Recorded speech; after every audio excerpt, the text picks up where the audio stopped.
ভিডিওতে দেখা যায় একজন দক্ষ কৃষকের মতোই একটি বানর ক্ষেত থেকে সবজি তুলছে। সবজি সংগ্রহ করার পর সবগুলো সে একটি গাড়ির পেছনে তুলল। এমন সময় গাড়ির চালক এসে হাজির, তবে চালকটা কোনো মানুষ নয়, সে একটি চালাক ছাগল। ছাগলটি দারুণ দক্ষতায় গাড়িটি চালাতে পারে। ছাগলটি স্টার্ট দিল আর বানর তার সবজি সহ গাড়িতে উঠে বসলো। রাস্তা দিয়ে গাড়িটি দুলতে দুলতে বাজারের দিকে এগিয়ে চলল। বাজারে পৌঁছে বানরটা গাড়ি থেকে নেমে বাজারে সবজি নিয়ে বসে গেল। লোকজন এসে অবাক হয়ে দেখছে একটি বানর বাজারে ব্যবসা করছে। এই ভিডিওতে দেখা যায় বানর ছোট একটা ভ্যান গাড়িতে খাবারটি তুলল। তারপর সে ভ্যান গাড়িটি নিয়ে তার মালিকের দিকে রওনা হলো। চুপি চুপি এসে মালিকের ঘুমন্ত ঘরের সামনে দাঁড়ালো। তারপর খুব সাবধানে তার মালিককে ডাকতে শুরু করলো। মালিক ঘুম থেকে উঠে বিস্ময়ের দৃষ্টিতে তাকিয়ে দেখলেন তার প্রিয় বানরটি খাবার নিয়ে হাজির। বানরটি সস্নেহে খাবারগুলো মালিকের হাতে তুলে দিল।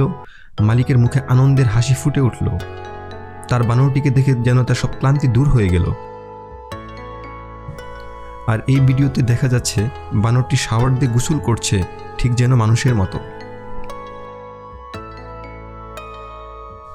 আর এখন যে ভিডিওটি দেখছেন, এখানে একটি বানর কলার ছড়ি কাটতেছে, ঠিক যেন মানুষের মতোই। আসলে বানরের এমন দক্ষ কাজ সত্যি প্রশংসার যোগ্য। এই ভিডিওতে দেখা যায় একটি বানর বাজারে আসছে তার একটি ছোট ভ্যান গাড়ি নিয়ে। তারপর একটি মাংসের দোকানে এসে মাংস কিনছে, তারপর বিক্রেতাকে টাকা দিচ্ছে। আসলে বানর দক্ষ সম্পন্ন একটি প্রাণী। এই ভিডিওতে দেখা যায় বানরটি টয়লেট করার জন্য হাইকমোডে বসছে, তারপর টিস্যুগুলো ছিঁড়ছে। সে জানে না কিভাবে টয়লেট করার পর পরিষ্কার করতে হয়। সব জানলে তো সে মানুষই হয়ে যেত।